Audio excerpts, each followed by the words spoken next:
This episode of Harvey Brownstone Interviews is brought to you by the Harvey Brownstone Talk Show Blend Coffee, available at hollywoodblends.com.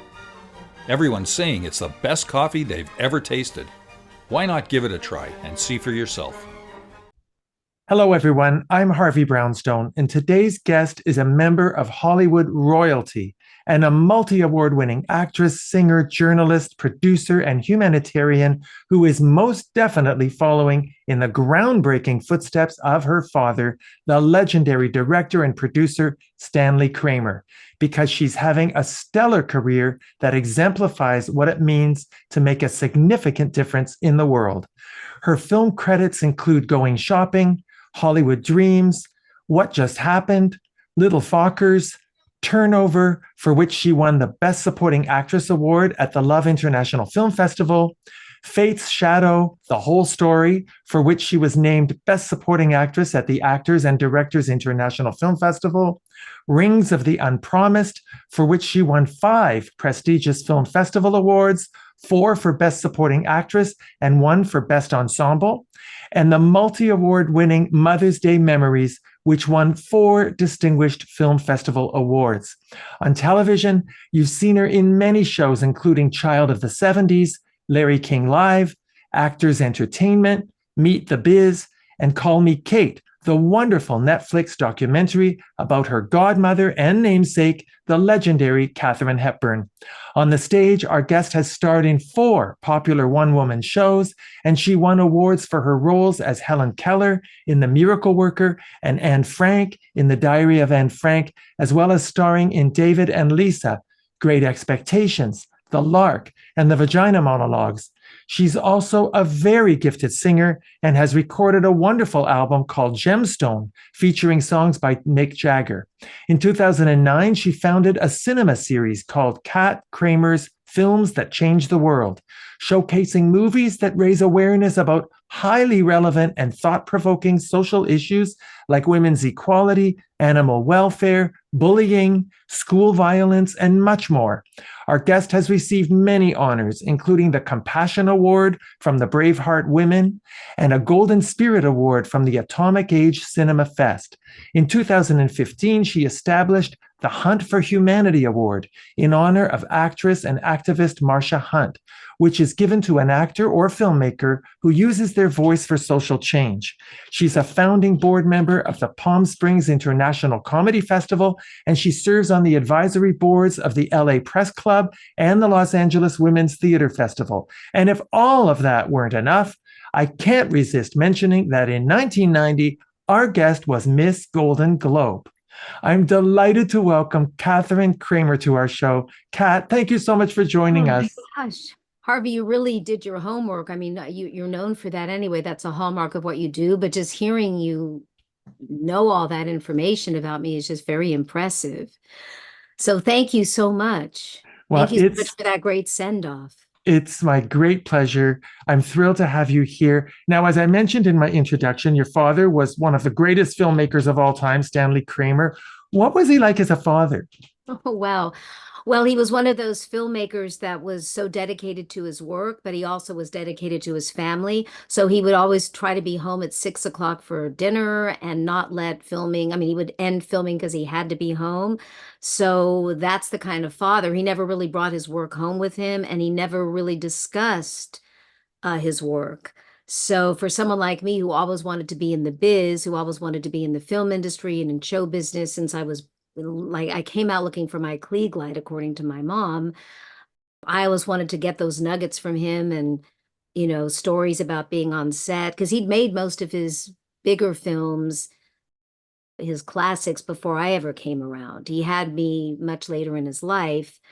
So for me, it was like having a normal father, because he didn't really bring any of that with him in our relationship. So I had to try and get it out of him. That's the best way of describing it. Well, I'm glad you mentioned your mom. Your mom is the wonderful actress Karen Sharp, who won a Golden Globe Award for The High and the Mighty. What was it like working with her in Fate's Shadow?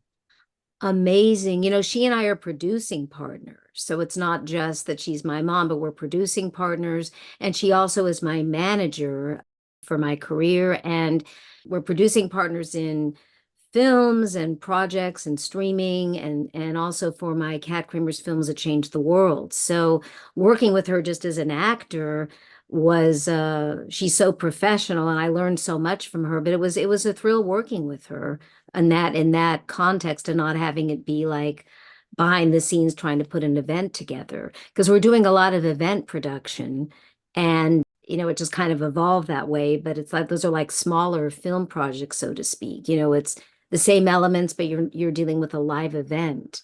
So yeah, it was a great experience, and I hope it happens again.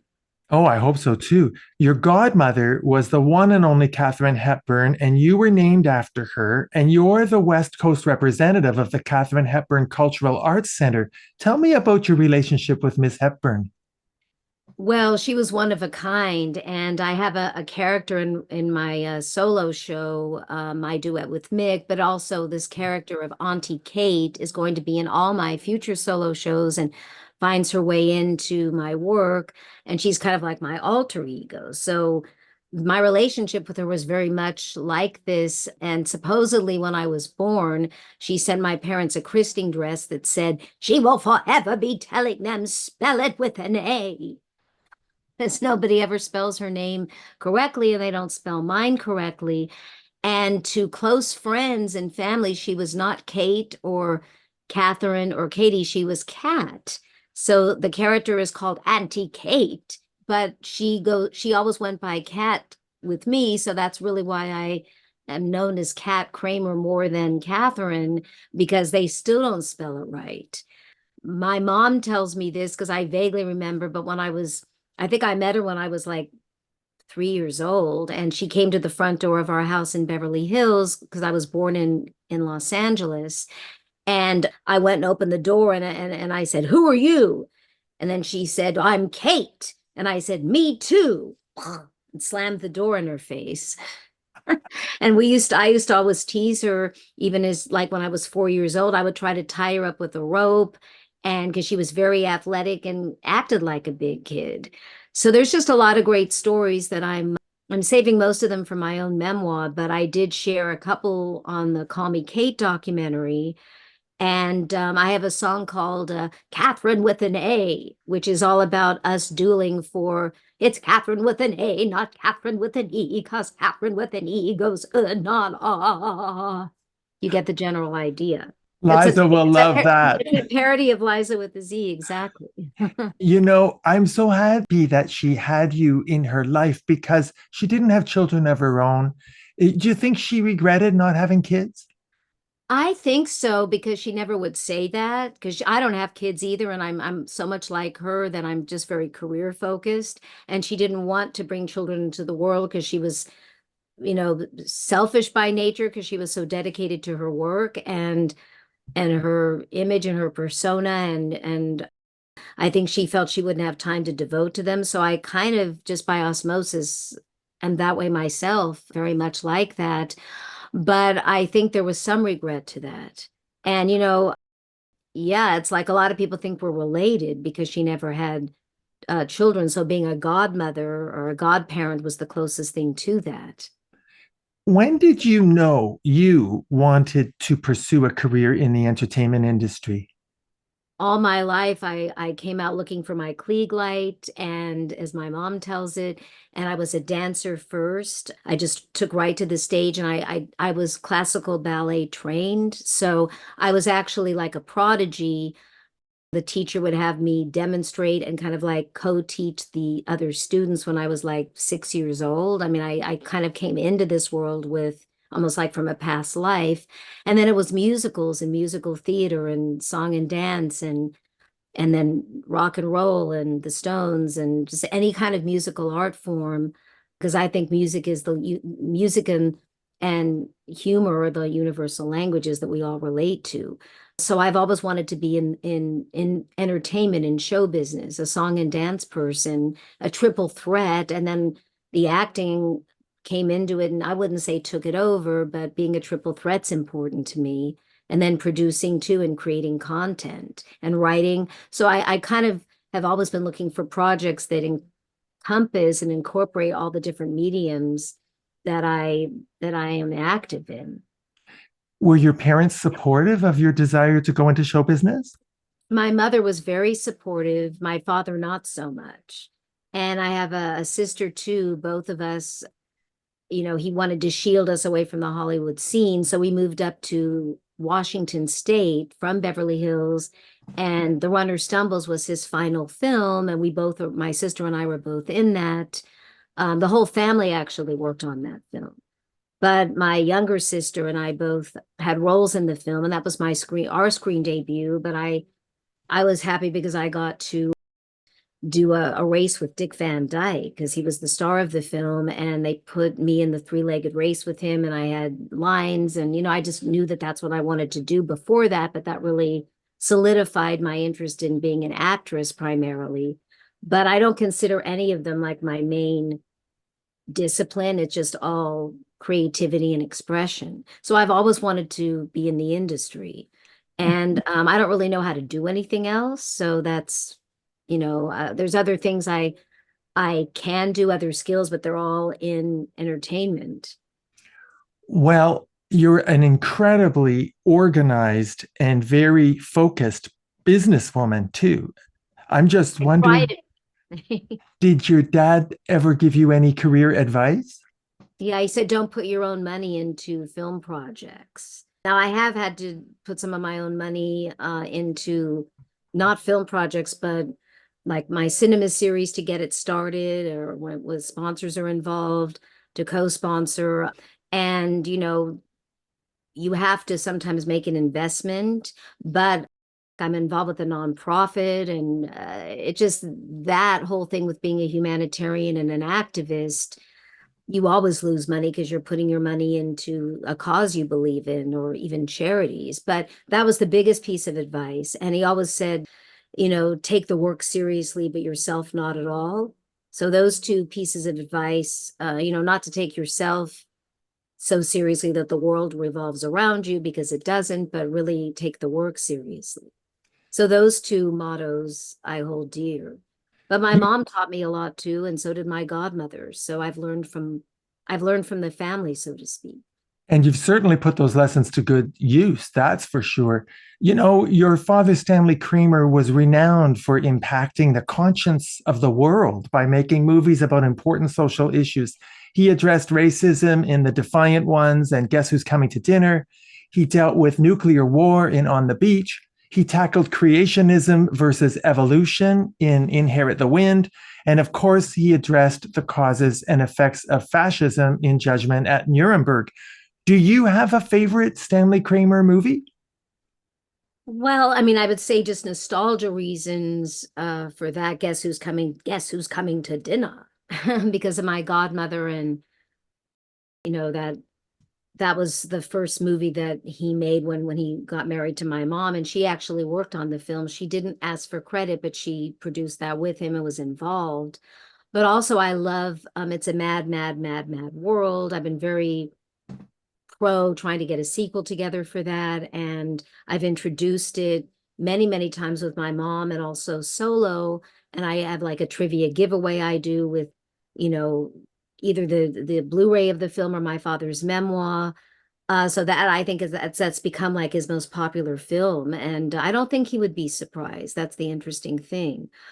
Bless the Beasts and Children is very close to my heart. I reimagined the song, the theme song for the movie. I did a reimagining, and that's for animal rights groups and animal welfare, but it's also a single on its own that I performed live and performed it around. And the movie, is about gun control, but it's also about animal rights. So those three, but there's just so many. I mean, I love Inherit the Wind, obviously Judgment at Nuremberg, and On the Beach. I presented for my 5th anniversary of Kat Kramer's Films That Changed the World, an Australian documentary called Fallout, which was all about the making of On the Beach and how my father went to Australia to make the film, went to Melbourne and adapted it from Neville Shute's novel.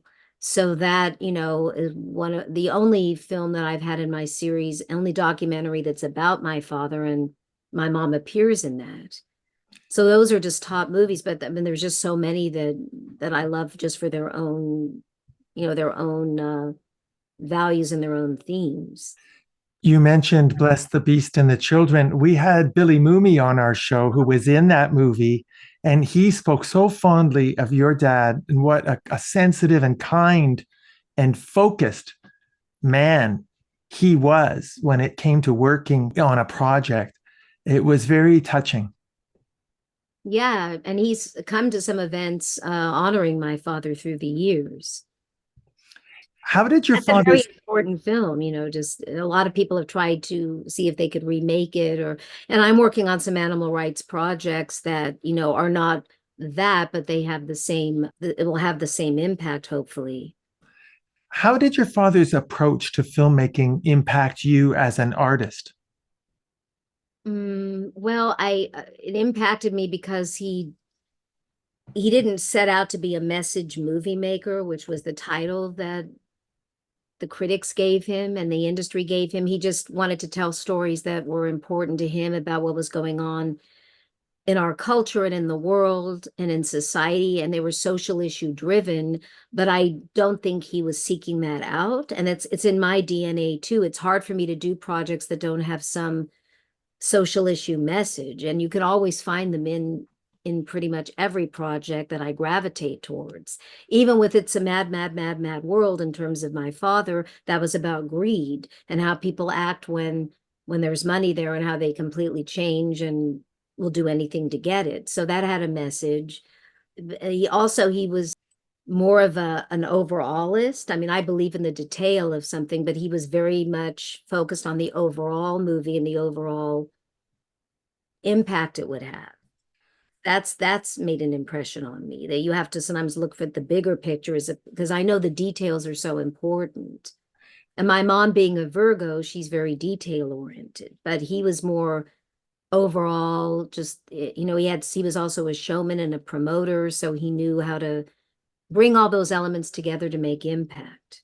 Well, I love the fact that you love being a storyteller, but you also really want to change the world. Your cinema series, Kat Kramer's Films That Changed the World, has featured some very important films. And just to give our viewers a sense of the kinds of movies you've featured, I'm going to mention a few. There was Yentl, about equality for women, The Cove, about the slaughtering of dolphins in Japan, Elephants and Man, about the suffering of elephants in captivity, Teach Your Children Well, about the bullying of LGBT kids in school, which really resonated with me because of my own childhood.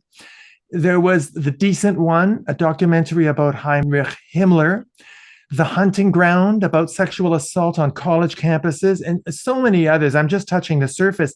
How do you go about choosing the movies you're going to feature in the series?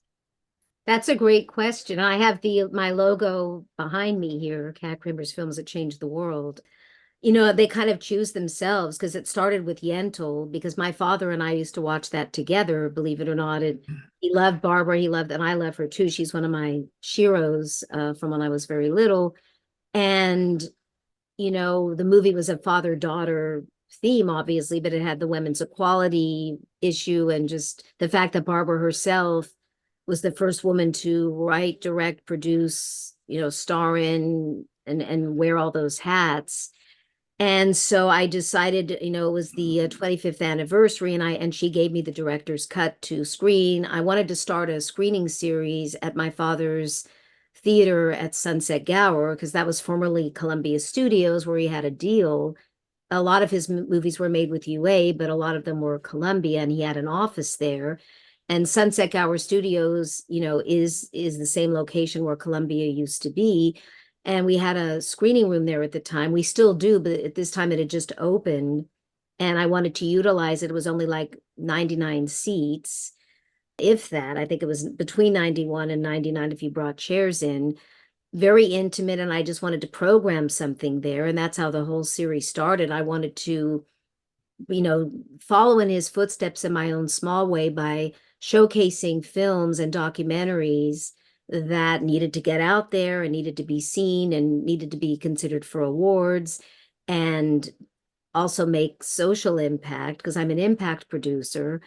And it started with Yentl, and it was women's only. I remember invitation only there was just a few males there. It was all women, and it was very much like Tea Party, and it just took off. And I flew women in from the Congo who had been raped and murdered because they were women. So I thought that taking Yentl a step further, she just had to hide because she wanted to study the Torah, and that was, forbidden. But these women in the Congo and those regions were actually raped and oftentimes murdered or, damaged for life because they were women. So I brought that more hard-hitting element to make it contemporary, and flew in some women from the Congo, from the Enough Project and Raise Hope for Congo to Speak.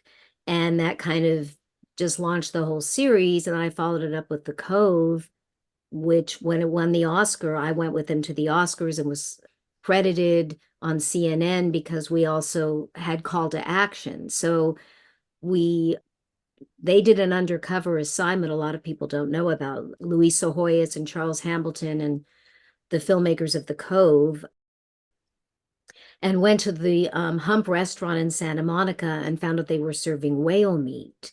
And when they exposed that, they used my event to do that. In other words, they went straight from my presentation of The Cove, right when it was up for an Oscar and the Academy members were voting. They went right to the Hump restaurant and exposed that, and it shut the restaurant down. And we were all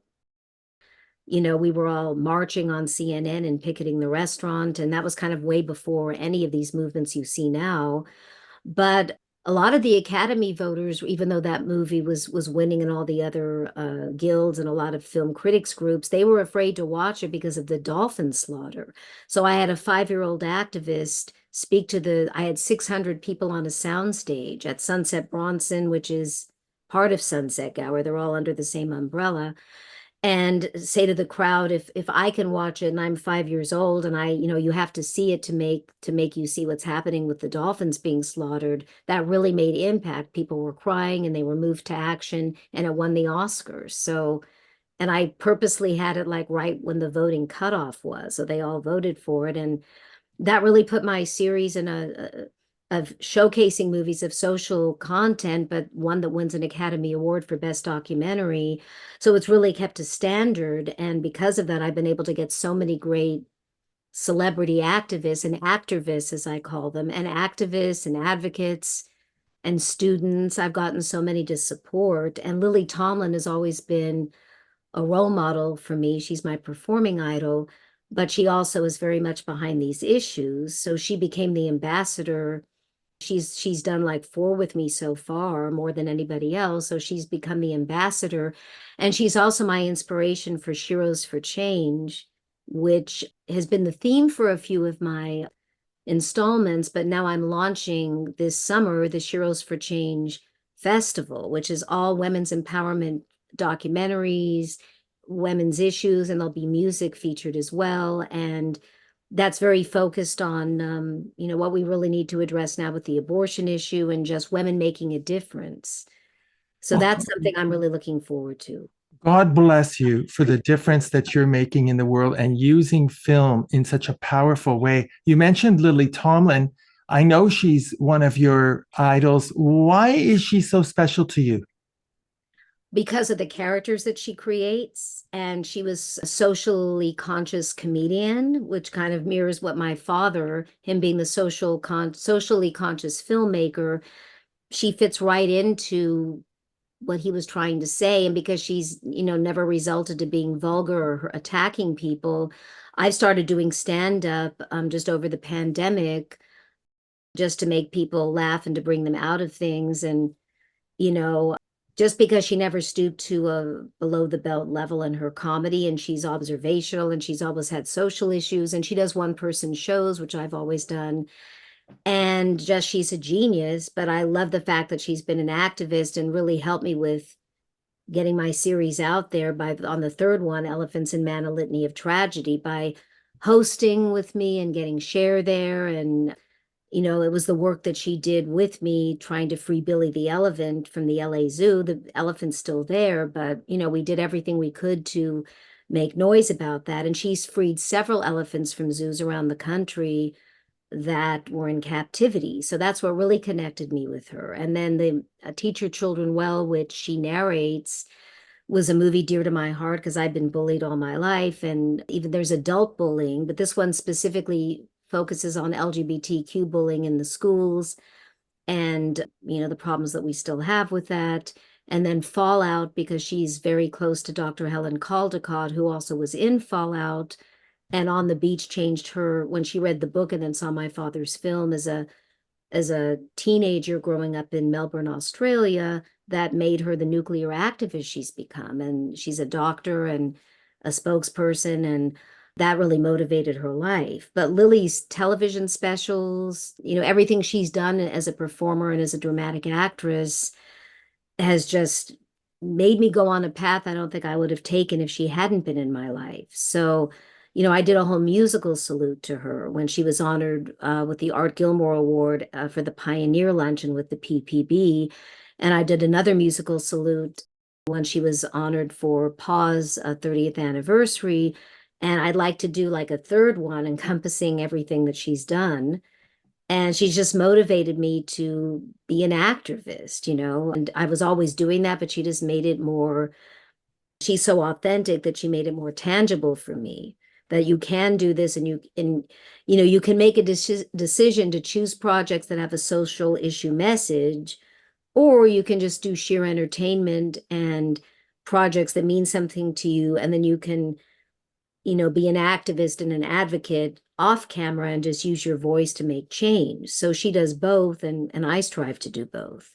But it's very hard for me to do a project that doesn't have I can do it, but I don't look for projects that have social issues necessarily. They just find me.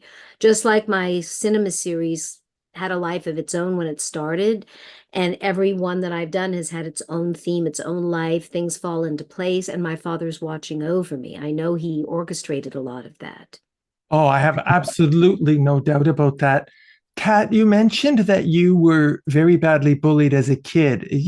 From the outside looking in, people would think, well, she's beautiful. She's the daughter of a Hollywood legend. What in the world would anybody find to bully her about? Oh, well, I don't think I was beautiful at all. I was kind of a wallflower and very shy, and I have like invisible disabilities that nobody, you can't see, but I have certain disabilities, but I'm not sure that that's even why. And they could have bullied me because I was Stanley Kramer's daughter.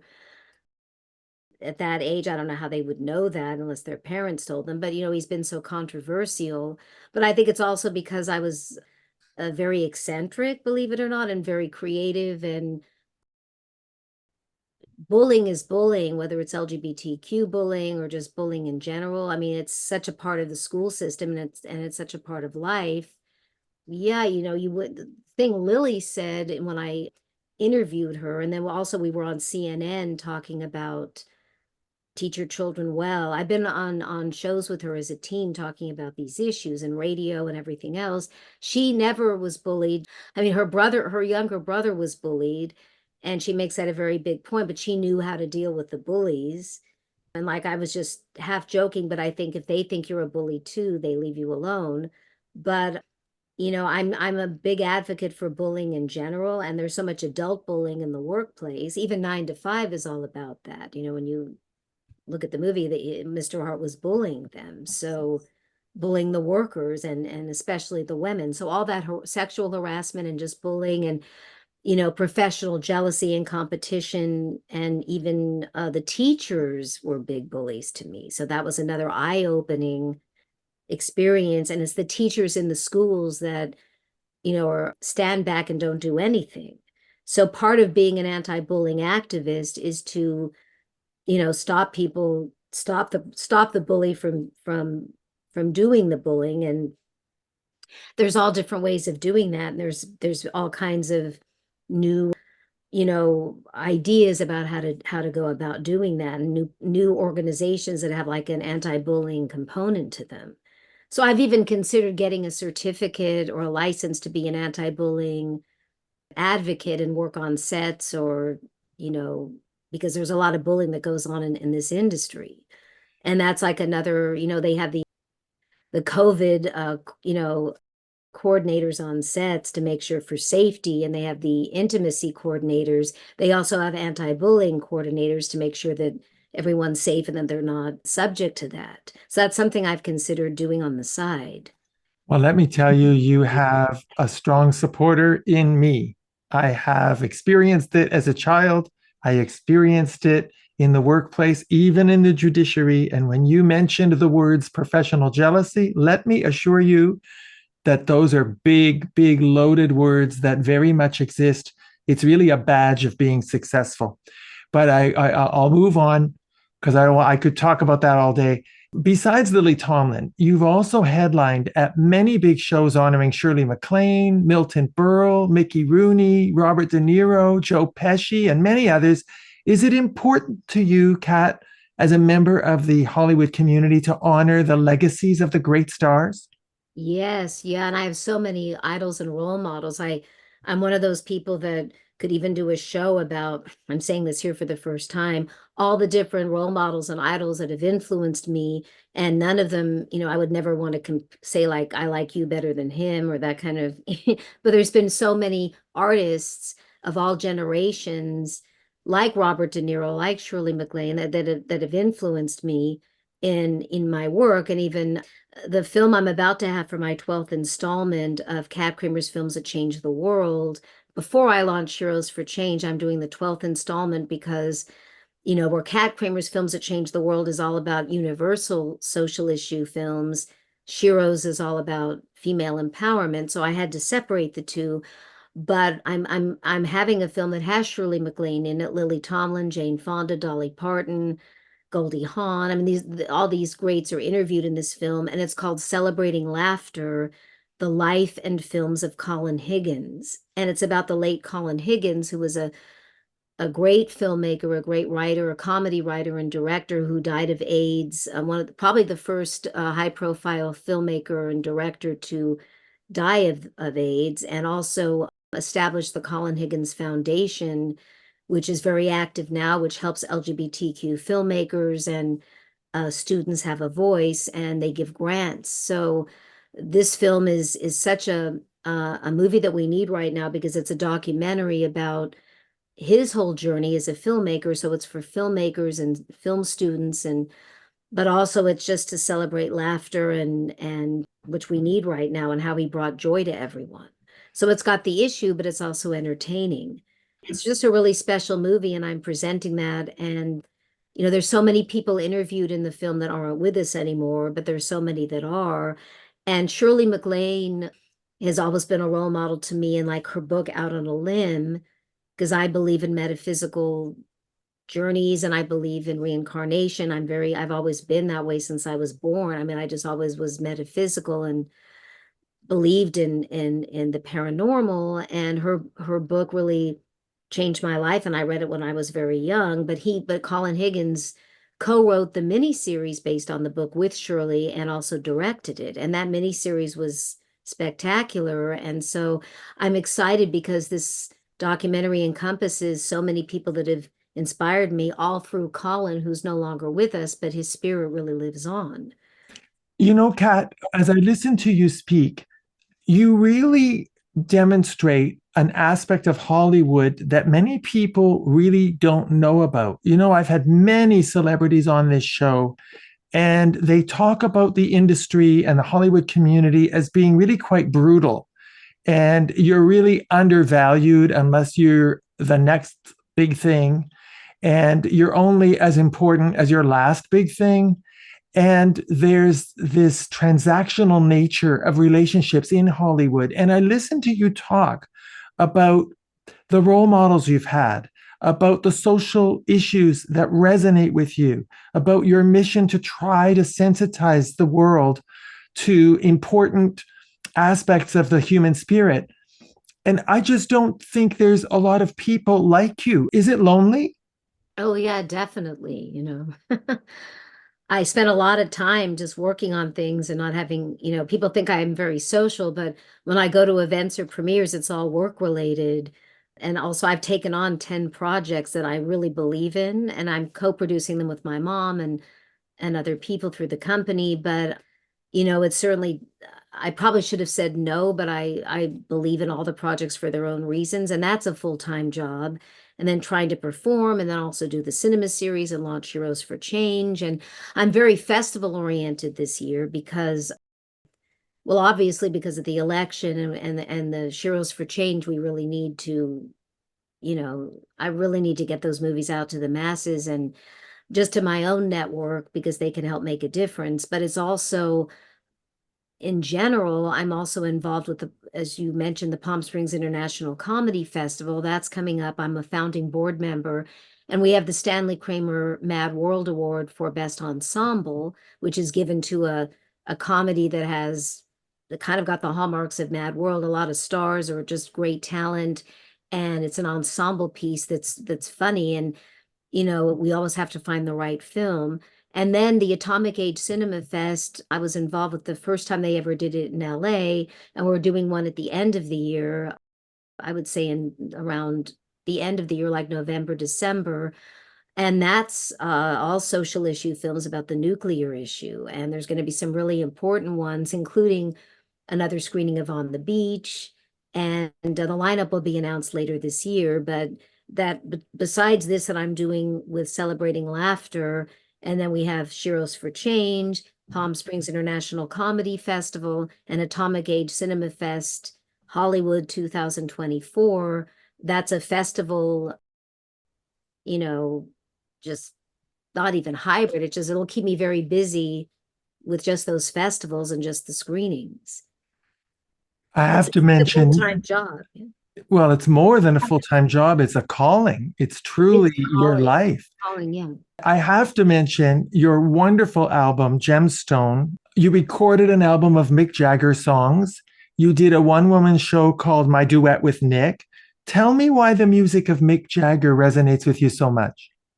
I almost wore my Stone shirt today, but anyway, I've always been a Rolling Stones fan. My dad, somehow, he always used to get me albums and CDs and, tapes or whatever, because he knew I was involved with music and I'm a singer. But for some reason, he gave me their music, and at a very young age, I just started getting into it. I've always loved rock and roll too, but they're my ultimate favorite. Classic British invasion rock, and they're like the Beatles, they're for everyone.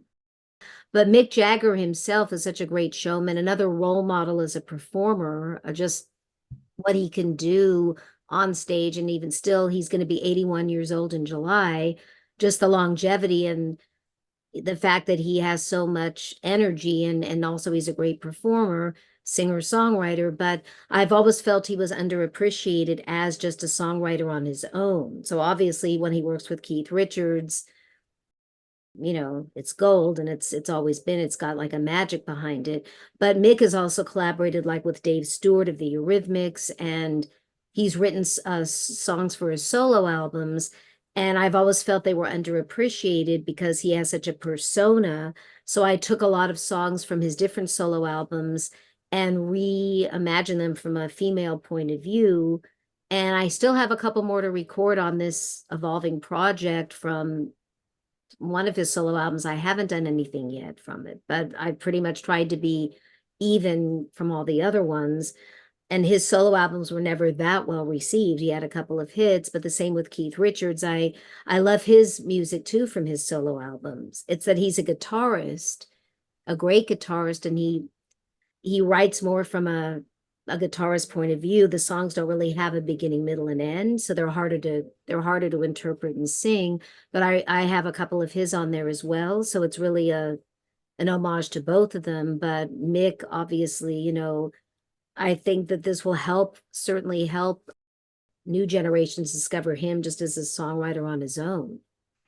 Well, I think he's very fortunate that you made that album. For everyone, I will mention it again, Gemstone. It's a wonderful album by Kat Kramer.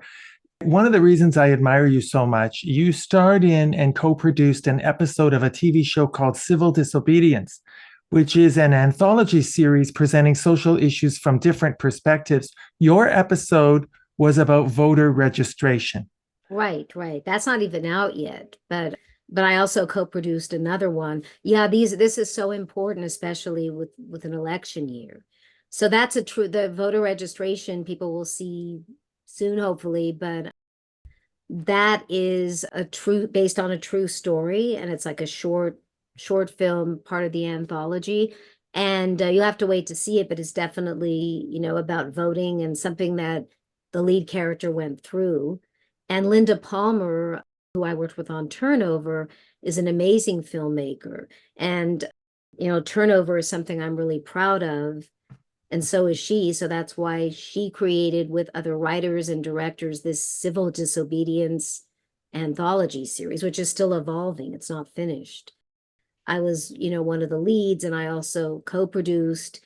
And what I love best about it, besides it being written by two females and directed by a female, and the crew was primarily female, it was all female empowerment behind the scenes, is that it's about diversity and inclusion and accessibility, because we had Down syndrome talent in the movie, Down syndrome characters. And also I brought in the element of having a deaf character, because I advocate for the deaf and the disabilities community and the visually impaired, because I played Helen Keller as one of my stage performances, and that really made a huge impact on me. And then my father, used people with disabilities and in several of his films, including The Men, which was Marlon Brando's debut. And then in Ship of Fools, he had a little person. A Child Who's Waiting was all about mentally retarded and Down syndrome kids.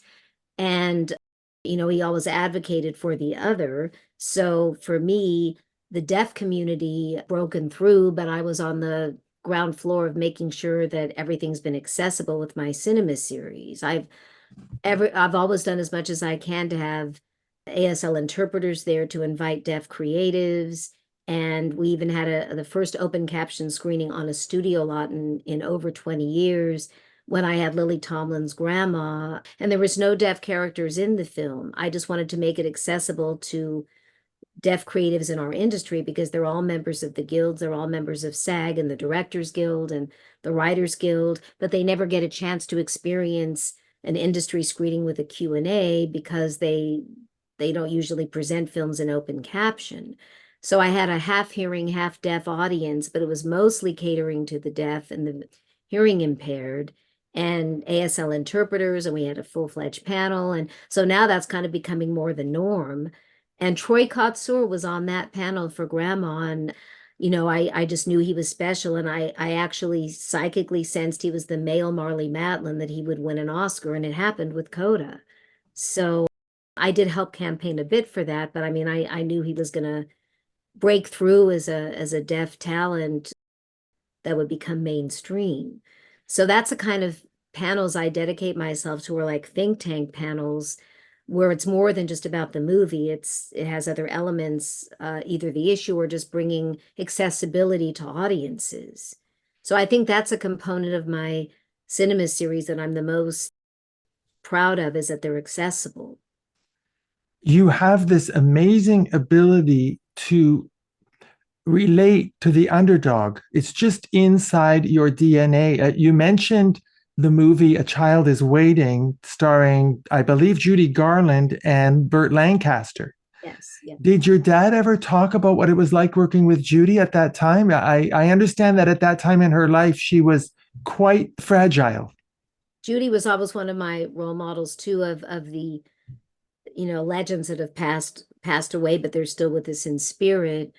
And I grew up listening mostly to Judy Garland and Barbra Streisand and musicals, and, so, but in these movies that she did, she also was in Judgment at Nuremberg, Oscar nominated for that. So my father did 2 dramatic movies with her, but yeah, I mean, he gave her the role in Judgment at Nuremberg because she was kind of unhireable at that time. And then later with The Child is Waiting, that was one of her last films. So yeah, he was working with her when she was towards unfortunately, sadly, the decline of her health, but she still was a total professional, and he loved working with her, Well, Billy Mumi, I'll mention him again. He was in that movie, and he spoke about how kind Judy was to the children. Really she went out of her way to be exceptionally kind to these kids. who really were disabled kids. They were not acting, Right. they were being themselves. And only your father could find a way to bring that kind of authenticity to a movie at that time. It's just a fascinating movie, and I hope everyone watches it. And, I have to say, you're one of the busiest, most active humanitarians on the planet, and certainly in the entertainment industry. You're constantly donating your time for many important charities, not just for people, but for animals. You're a champion for social justice. Kat, when we had Ruta Lee on the show, she expressed disappointment that many of the biggest stars today are not as generous with their time or their money as the stars of the golden age of Hollywood. Do you agree with her? Yes. I mean, what she's bringing up is an important point. First of all, when I have stars and activists, as I like to call them, come to my cinema series, they've never charged. They've always waived their fee. They were there for the issue, for the movie, but also sometimes they weren't even in the documentary or the film. I've only had 2 narrative films the whole time. They've all been docs. And they were always very generous, like Lily. But I've noticed recently, especially maybe even since the pandemic, that they want a fee or something to appear. Usually that would be like at a charity for somebody. I mean, I can't imagine when you're showing up and giving your time when they're trying to raise money for a cause, because I don't charge admission. I have invitation only screening events, but I have had a certain amount of tickets that serve as a donation for, that the public can attend, and it goes towards the nonprofit that we're spotlighting. But I think that, today, especially, like I said, since the pandemic, because people are hurting financially, we've had the strikes, and even before that, they weren't as generous. And hopefully the new generations coming up will be more generous, and I think hopefully they are. I But sure she hope probably, so. Ruta probably sees it with her contemporaries, maybe. I'm not sure. No, she sees it with the younger stars who are really very, very successful, but just not as generous with their time or their money, especially. And I just wondered whether you experienced the same thing, because Yeah, I mean, it's probably because they have so many handlers. That's the thing, is that, I'm very hands-on with everything I do, and so is my dad. And a lot of these from different generations, once they make it and they hit, then they have all these yes people around them making decisions, and they probably are very greedy, and they don't even tell the star half the time what offers are coming in for them to give of their time, or what charities or what nonprofits or what causes need their time. So I think that's probably true. I think it's been that way for a while now. And that's why someone like Lily is more generous, because she's not, she's from a different time, and when it was better, and when you could get directly to the talent, it was more authentic. I don't know, but I'm hoping that they are more, especially environmentally, because I'm involved with, fighting for, we need to do something about the climate. And like Jane Fonda is very committed to that issue, and she's right. And there's so many issues we need to address. And that's why I'm being as generous as I can by just getting these films out there, because film really does make change. And, it doesn't preach to people, but it brings a call to action. And sometimes film is the best medium to do that, as my father always said. So that is so much why he influenced me and how I follow in his footsteps. I think in presenting these filmmakers' documentaries more than even making my own, I would say that that's something that he really imparted on me. I want to tell our viewers that you can learn more about Katharine Kramer by going to her official website, katharinekramer.com. And you can learn more about her extraordinary cinema series by going to Kat Kramer's Films That Change the World.com. I understand you have a film festival coming up this month, correct? It's just a one-off standalone Kat Kramer's Films That Changed the World. You had this Celebrating Laughter that I mentioned before, and that's because it's one film, one big premiere, one event, and then the festival is going to be multiple films over a weekend. So those dates haven't been announced yet, but they will be. But I think it's going to be in August, but I don't want to say that till it's announced, but it will happen. And that's a big labor of love, but these are sheroes that we really need to look to. And I'm going to have Shero Awards, and I am moving the Hunt for Humanity Award because sadly Marcia Hunt passed away a couple of years ago, and she was the first recipient in 2015, as you mentioned. I named it for her, and there's so many deserving individuals, but it's been a hard time for me to be able to. We went through a pandemic and all these different things. I want to make sure it's the right recipient. And, it's just so hard for anyone to follow in her footsteps. But there are a lot of people trying, and it doesn't necessarily have to be a female. It could be a male too that uses their voice for activism and really dedicates their life to it, as Marcia did. So that's why this will be the first award given, the Hunt for Humanity Award, without Marcia presenting it. I wanted it to happen when she was still on Earth and could present the award, but it's definitely going to be dedicated in her memory. And I will eventually show the documentary about her that was made, that's an award-winning documentary, Marcia Hunt's Sweet Adversity. And she worked for my father too, so it's something that's in the family. And the filmmakers of the movie I'm showing, Nicholas Eliopoulos, who worked with Colin Higgins, and he made this film. He also worked on The Runner Stumbles, my father's final film. And he comes from a family that was all in the film industry.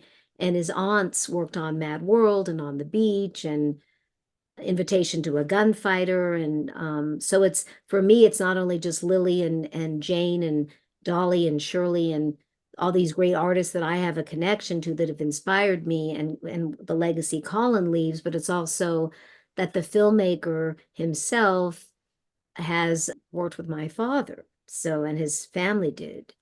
And then Dolly Parton is our honorary executive producer on the film. So that's, she did 2 movies with Colin Higgins. That was her favorite director. And you can't ask for that every day. It's just an amazing gift.